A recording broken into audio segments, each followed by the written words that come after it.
ప్రభువునందు ప్రియులారా, మీ అందరికీ ప్రభువైన యేసుక్రీస్తు నామమున శుభములు. ప్రాచీన రోమ్ సామ్రాజ్యం లాగానే నేడు అనేక దేశాలు పయనిస్తున్నాయా అని ప్రశ్నిస్తే దానికి జవాబు అవుననే వస్తుంది.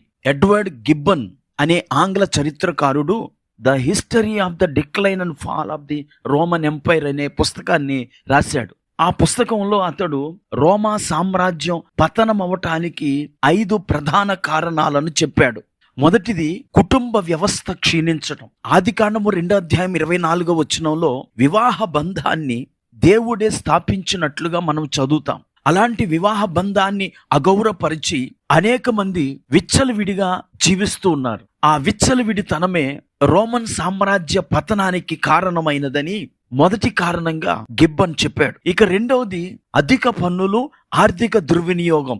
ఏ దేశమైనా, ఏ కుటుంబమైనా, ఏ వ్యక్తి అయినా స్థిరపరచబడాలంటే అతడు నీతిగాను న్యాయంగాను నడుచుకోవాలి. ప్రభుత్వాలు ప్రజలపై అధికమైన పన్నులను విధించి ఆ ప్రజాధనాన్ని తిని త్రాగటానికి, గుర్రపు పందాలకు వినియోగించేవారు. అనగా ఆర్థిక క్రమశిక్షణ లోపించింది, ధనము దుర్వినియోగం అయ్యేది. ఆ విధంగా రోమా సామ్రాజ్యం పతనమైనది. మూడవదిగా విలాసవంతమైన జీవితం, భోగాసక్తి. ప్రజలు విలాసవంతంగా జీవించటానికై అలవాటు పడ్డారు. ఎల్లప్పుడూ ఆటపాటలతో కాలక్షేపం చేసేవారు. అలా విలాసవంతంగా జీవించటం వల్ల ప్రజలు సోమరులైపోయారు. రోమా సామ్రాజ్యం పతనమైపోయింది. అందుకే మన ప్రభువైన యేసు లూకాసు వార్త 21:34 ఇలా అంటాడు, మీ హృదయములో ఒకవేళ తిండి వలనను, మత్తు వలనను, ఐహిక విచారము వలనను మందముగా ఉన్నందున ఆ దినము అకస్మాత్తుగా మీ మీదికి ఉరి వచ్చినట్లు రాకుండా మీ విషయమై మీరు జాగ్రత్తగా ఉండుడి. నాలుగవదిగా రోమా సామ్రాజ్య పతనానికి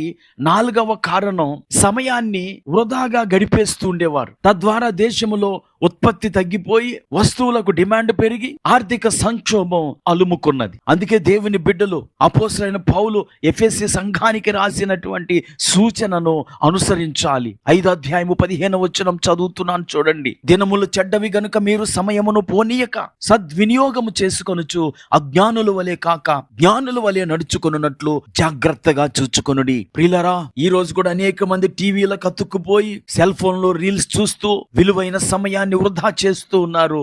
ఆ తర్వాత వారు జీవితంలో ఏమీ సాధించలేక నిరాశ నిస్పృహలకు లోనై అనారోగ్యం పాలవుతారు. 5వదిగా ఆధ్యాత్మిక విలువలు క్షీణించటం. రోమా సామ్రాజ్య పతనానికి గల 5వ కారణం దేవునికి చోటివ్వకపోవటం. సామెతల గ్రంథం 14:34 సొలొమోనిలా అంటాడు, నీతి జనములు ఘనతకెక్కుటకు కారణము.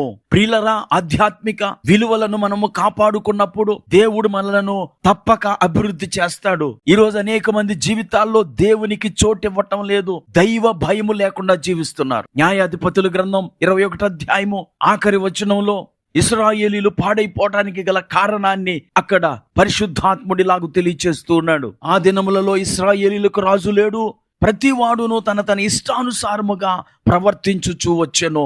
ప్రియులారా, చర్చికి వెళ్ళకపోవటం, బైబిల్ చదవకపోవటం, ప్రార్థన చేసుకొనకపోవటం మీ ఆధ్యాత్మిక పతనానికి సూచనలైతే ఈ ఆధ్యాత్మిక పతనము మీ ఆర్థిక పతనానికి దారి తీసి జీవితము క్షీణించటానికి కారణమవుతుంది. అందుకే ప్రతి ఒక్కరూ దేవునిని ఆశ్రయించి దేవునికి చోటిచ్చినప్పుడు దేవుడు మనలను ఆశీర్వదించి అభివృద్ధి చేస్తాడు. ప్రార్థన చేసుకుందాం. కృపా కనికరము కలిగిన మా తండ్రి, నీకు వందనాలు. ఈరోజు అనేక మంది ఈ 5 విషయాలలో తప్పిపోతున్నారు. ఈ మాటలు వింటున్న వీక్షకులు ఈ 5 విషయాలలో సరి చేసుకొని ఆర్థికంగా, శారీరకంగా అభివృద్ధి చెందే కృపను అనుగ్రహించమని యేసుక్రీస్తు నామమున ప్రార్థించి వేడుకుంటున్నాము. ఆమేన్.